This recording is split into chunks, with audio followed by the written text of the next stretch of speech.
Hello student.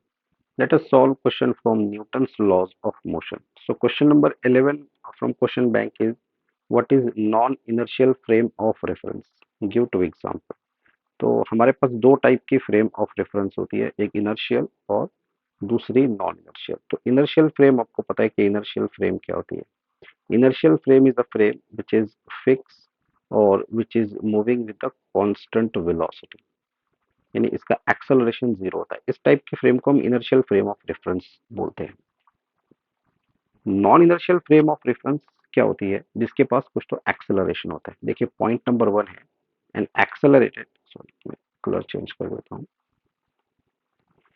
N accelerated frame of reference that is one which has acceleration with respect to an inertial frame of reference is called non-inertial frame of reference। ठीक है। Example देखिए इसका point number two में, a frame of reference that is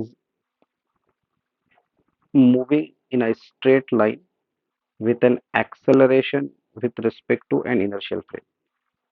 यानी एक vehicle है, एक car है या एक बाइक है जो स्ट्रेट रोड पे चल रही है विद सम एक्सेलरेशन, हम इसकी स्पीड बढ़ा रहे हैं, तो वो क्या होती है, नॉन इनर्शियल फ्रेम होती है। बस इस best example, train is a best example. और सेकंड है कोई भी बॉडी जो रोटेशन कर रही है या सर्कुलर मोशन परफॉर्म कर रही है, तो वो भी क्या होती है, non inertial frame of reference होती है। ठीक है। So now come to question number 12, state laws of motion. तो मैं शॉर्ट में एक्सप्लेन कर रहा हूँ। तो पहला जो लॉ है वो लॉ ऑफ इनर्शिया है। Every body continues in the state of rest और uniform motion unless it is acted upon by some external force. कोई भी बॉडी अपना स्टेट जो कि रेस्ट का होता है या मोशन का होता है वो चेंज नहीं करना चाहती है। ऐसा कब तक, जब तक कि उस पे कोई एक्सटर्नल फोर्स एक्ट नहीं करता। Now come to the second law. So second law is a famous law about the force. The rate of change of momentum of the body is proportional to resultant force and it takes place in the direction of force। तो आपको याद है ये equation, तो हमने लिखा था कि जो फोर्स होता है वो एक्चुअल में rate of change of momentum होता है। ठीक है। और in the direction of force ही ये मोमेंटम चेंज होता है। Now come to third law. Third law is again very simple. I will take a simplest form. To every action that is force, there is always equal and opposite reaction. This is the simplest form. या हम ऐसे भी बोल सकते हैं कि जो forces है वो एक्शन रिएक्शन पेयर में एग्जिस्ट करते हैं। Action reaction are always equal in magnitude and opposite in direction, acts on a contrary part. तो अब कोई भी एक ये वाला स्टेटमेंट लिख लीजिए, इतना काफी है। ठीक है। Now come to question number 13, derive law of conservation of linear momentum. तो डिराइव करने के दो तरीके हैं, मैं यहाँ पे एक इम्पल्स वाला मेथड ले रहा हूँ। ठीक है। देखिए एक बॉडी है, या इसको मैं बोल देता हूँ एक पार्टिकल है जिसका मास m1 है। m1 is the mass of this particle और इस पार्टिकल का मास है m2। They are moving in the same direction such that u1 is greater than u2। पहले पार्टिकल की वेलोसिटी जो है वो ग्रेटर है दूसरे पार्टिकल की वेलोसिटी से। After some times what happens, they collides with each other and during the collision, देखिए during the collision definitely they will apply force on each other according to Newton's third law, that is every action there is equal and opposite reaction। तो जो particle one है वो particle number two पर force apply करेगा और particle two one पे apply करेगा। After some time they will separate and they will move in the same direction. ठीक है, with different velocity v1 and v2।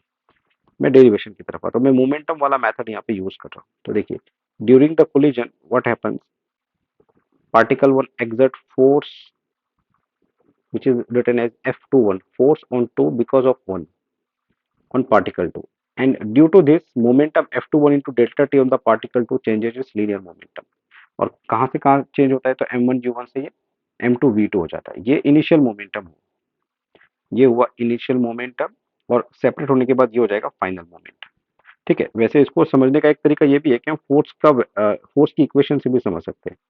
अगर मैं ऐसे लिखूं F21 is equals to mass of second particle velocity of second particle, याद है ना ये formula, divided by time T. Time को उधर शिफ्ट कर दूं तो ये क्या हो जाएगा, F21 इंटू टी, ये हो जाएगा इसका इम्पल्स, M2V2 माइनस M2U1। ठीक है, ये इक्वेशन देखिए यहाँ पे लिखिए, ये equation, this is the equation, यहाँ पे लिखा है इक्वेशन नंबर 1।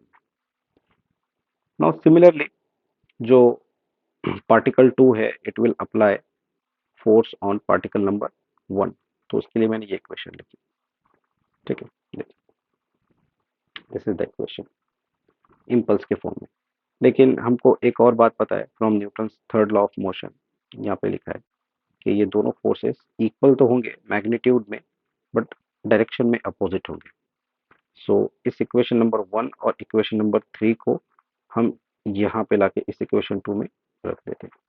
सो इस इक्वेशन में रखने पे finally you will get these values. ठीक है, और यहाँ पे सब्स्टिट्यूट कर दीजिए, you will get this equation, and after rearranging the equation you will get these value, m1v1 plus m2v2 is equals to m1u1 plus m2u2।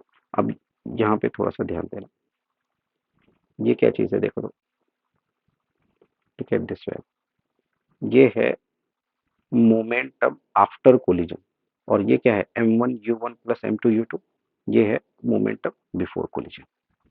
So this is how we have prove it. लेकिन इसका एक और तरीका है, let me tell you. देखिए इसका और एक और तरीका है सॉल्व करने का, एक सिंपल सा तरीका है कि हम ऐसे लिख सकते हैं, देखिए दिस इज अल्टरनेट मेथड। हम ऐसा लिख सकते हैं कि फॉर आइसोलेटेड सिस्टम, अगर ये कोलिजन आइसोलेटेड सिस्टम में हो रहा है, आइसोलेटेड सिस्टम की बात हो रही है, तो वी नो दैट जो नेट फोर्स है आइसोलेटेड सिस्टम पर वो जीरो लगता है। So since from Newton second law of motion we can write net force is rate of change of momentum, and if it is an isolated system f net is 0, so we can write dp by dt, it is equals to 0, and therefore अगर dt को इधर shift किया तो कितना हो जाएगा, dp is also 0। and what is dp? dp is a change in momentum, तो what is change in momentum? p initial minus p final is equals to 0, and we can write therefore p initial is equals to p final। अब p initial क्या है, देखिए system के अंदर initial momentum क्या होगा, इसका मोमेंटम क्या होगा p1, दैट इज m1v1, ये पार्टिकल का m2v2। ठीक है, तो p इनिशियल क्या हो जाएगा, दोनों का एडिशन m1u1 प्लस m2u2, और p फाइनल कितना हो जाएगा m1v1 प्लस m2v2। ये क्या है, ये है मोमेंटम बिफोर कोलिजन, और ये क्या हुआ momentum after collision. So hence we can say that momentum is conserved. Momentum is conserved. So this is also a shortcut method. आप दोनों में से कोई भी एक मेथड को एग्जाम में राइट अप कर सकते हैं। Now come to question number 14. What is an elastic collision? अब elastic collision क्या होता है? Elastic collision में हमने पढ़ा था कि जो मोमेंटम है, मोमेंटम और काइनेटिक एनर्जी हमेशा कंजर्व होती है। मोमेंटम और काइनेटिक एनर्जी दोनों भी कंजर्व होती है। इस टाइप का जो कोलिजन होता है हम उसको बोलते हैं, वो कौन सा कोलिजन, इलास्टिक कोलिजन। देखिए यहाँ पे, if in the collision of the two particle total kinetic energy and linear momentum is conserve, और साथ ही साथ टोटल एनर्जी भी कंजर्व होती है, उस टाइप का कोलिजन हमारा होता है इलास्टिक कोलिजन। अब दो एग्जांपल देने के लिए हमको बोला है, तो सबसे बेस्ट एग्जांपल यही है कि नॉर्मल टेम्परेचर पे the collision between the molecules of the gas are elastic. इसको अपने थर्मल प्रॉपर्टीज ऑफ मैटर में आइडियल गैस जब हम पढ़ रहे थे तब मैंने एक्सप्लेन किया था। और ये देखिए, collision between the atomic particles like electron, proton, neutrons are elastic provided they do not bound together. ये भी बेस्ट एग्जांपल है इलास्टिक कोलिजन का। अब इन इलास्टिक कोलिजन में आ जाए, देखिए इन इलास्टिक कोलिजन में लीनियर मोमेंटम तो कंजर्व होता है, लेकिन जो काइनेटिक एनर्जी होती है ना, वो काइनेटिक एनर्जी कंजर्व नहीं होती है। ठीक है, काइनेटिक एनर्जी यहाँ पे कंजर्व नहीं होती है, लेकिन टोटल एनर्जी हमेशा कंजर्व रहेगी, काइनेटिक एनर्जी कंजर्व नहीं रहती है। ठीक है, काइनेटिक एनर्जी नॉट कंजर्व। तो इस टाइप का जो कोलिजन है वो होता है इन इलास्टिक कोलिजन। एग्जांपल देखते हैं, जैसे कि two vehicles, a bat, a ball, the collision of any two macroscopic object is always inelastic because some mechanical energy is always converted into heat, sound और deformation। जैसे bat से ball को hit किया तो एक जोर का साउंड आता है, तो थोड़ी बहुत एनर्जी वहां पे कन्वर्ट होती है। दो व्हीकल आपस में टकराती है तो आग लग जाती है, हीट के फॉर्म में वो, और हीट और साउंड के फॉर्म में वो एनर्जी हमको दिखाई देती है। Now come to perfectly inelastic collision. ठीक है, थर्ड नंबर का collision. A perfectly inelastic collision of the two particles is an extreme type of inelastic collision in which two colliding particles stick together. तो इसका example देखिए, इसका example है ए soft ball dropped on the floor.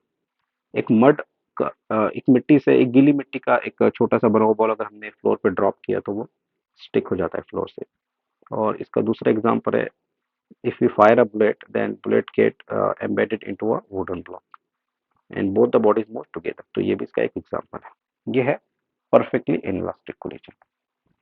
Now come to next question which is a numerical। तो यहाँ पे mass of the bullet हमको given है, मास ऑफ द बुलेट दिया है इसको, ये एक्चुअल में मास है। ठीक है, इसको अपने केजी में लिखा है, यहाँ पे इसको केजी में कन्वर्ट किया एसआई यूनिट में। इनिशियल वेलोसिटी हमको बुलेट की गिवन है, फाइनल वेलोसिटी 0, यानी हमको बोला है कि ये ब्लॉक में जाके एम्बेड हो जाती है। हमने एक बुलेट है जिसका मास हमको गिवन है और ये जाके इस ब्लॉक के अंदर 10 सेंटीमीटर तक यहाँ जाके एम्बेड हो जाती है। और ये डिस्टेंस भी दिया है हमको कितना एम्बेड होती है, ये 10 सेंटीमीटर अंदर जाके एम्बेड होती है। तो ये डिस्टेंस भी मैंने ले लिया यहाँ पे। सो ये डिस्टेंस भी हमको दिया है, इसको मीटर में कन्वर्ट किया 0.1 मीटर। तो हमको दो क्वेश्चन यहाँ पे पूछा है। सबसे पहला तो क्वेश्चन ये पूछा है कि इसको स्टॉप होने, बुलेट को जब ये ब्लॉक के अंदर जाएगी तो इसको स्टॉप होने के लिए, रेस्ट पे आने के लिए कितना टाइम लगेगा। और दूसरा पूछा है कि इस बुलेट पर लगने वाला एवरेज फोर्स कितना होगा। दो क्वेश्चन हमको पूछा है। ठीक है, तो सिंपल सा क्वेश्चन है। सबसे पहले तो आप acceleration of the block calculate कीजिए, v square is equal to u square plus twice a s. With the help of this equation you can calculate the acceleration. तो फाइनल, अब यहाँ पे फाइनल वेलोसिटी तो जीरो ही है, initial velocity की value रखेंगे और यहाँ पे और क्या चीज गिवन है हमको, आई थिंक डिस्टेंस भी हमको गिवन है। तो ये 2 इंटू ये डिस्टेंस, ये वैल्यूज रखने पर फाइनली जो कैलकुलेशन मिलेगा वो मिलेगा हमको एक्सेलरेशन का। ये हमारा कैलकुलेट हुआ है जस्ट एक्सेलरेशन, ये कैलकुलेट हुआ है एक्सेलरेशन। ठीक है, इक्वेशन 1 इसको मार्क कर लीजिए। अब टाइम कैलकुलेट करना है तो फिर से एक सेकंड, ये जो काइनेमेटिकल इक्वेशन है इस काइनेमेटिकल इक्वेशन को यूज करेंगे, ये काइनेमेटिकल इक्वेशन को यूज कर लेंगे। So with the help of this equation again फिर से v जीरो है, u की वैल्यू है, a की वैल्यू है। After solving this equation you will get a time which comes to be 2.353 into 10 का पावर माइनस 4 सेकेंड। अब second question में हमको पूछा था कि एवरेज फोर्स ब्लॉक बुलेट पर कितना लगाएगा, यानी बुलेट पे लगने वाला फोर्स कितना होगा। तो यहाँ पे सिंपली फिर से वही जो फोर्स का फॉर्मूला है वही यूज कर लेते हैं। एफ एवरेज या एफ नेट कितना होता था, मास इंटू एक्सेलरेशन क्या होता है, final velocity minus initial divided by time T. तो दैट्स इट, यहाँ पे सब सारी वैल्यूज अवेलेबल है। यहाँ पे m है, v जीरो है, u इनिशियल वेलोसिटी है, टाइम भी ये कैलकुलेट किया है अपन। सारी वैल्यूज रखने पर फाइनल आंसर आपको मिलेगा। देखिए you will get a final answer as this one, 5.418 10 का पावर माइनस 4 न्यूटन। गाइस इसको जस्ट एक बार क्रॉस वेरीफाई करना अपनी तरफ से। Now come to the last question. A position dependent force F7 minus 2x plus 3x square given and mass of the body is given 2 kg। और हमने इस ब्लॉक को कहाँ से कहाँ डिस्प्लेस किया, x इज इक्वल टू 0 से x is equal to 5 metre तक डिस्प्लेस किया। Calculate the work done.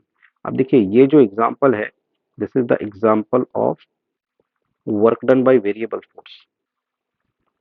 अगर आपको याद है तो it is the example of work done by variable force. और उसके लिए हमने फॉर्मूला डिराइव किया था कि work done by variable force ये होता है integration x1 to x2 fx dx plus integration y1 to y2 fy dy plus integration z1 to z2 fz dz। ठीक है, लेकिन अब यहाँ पे थोड़ा सा ध्यान देना, यहाँ पे हमको जो f की वैल्यू गिवन है वो जस्ट x डायरेक्शन में गिवन है। तो हम यहाँ पे जस्ट ये फॉर्मूला यूज करेंगे, एक्स वाला फॉर्मूला। बाकी वाई और जेड को हम इग्नोर कर देंगे, बिकॉज वाई और जेड डायरेक्शन में वाई और जेड डायरेक्शन में हमको फोर्सेस गिवन ही नहीं है।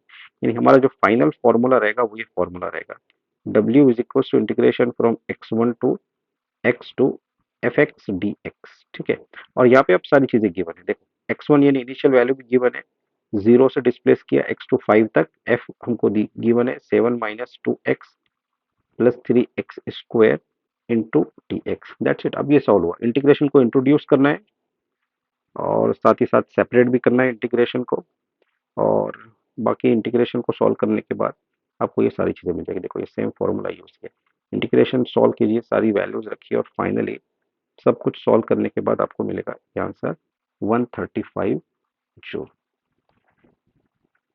Thank you so much for watching. Next chapter probably I will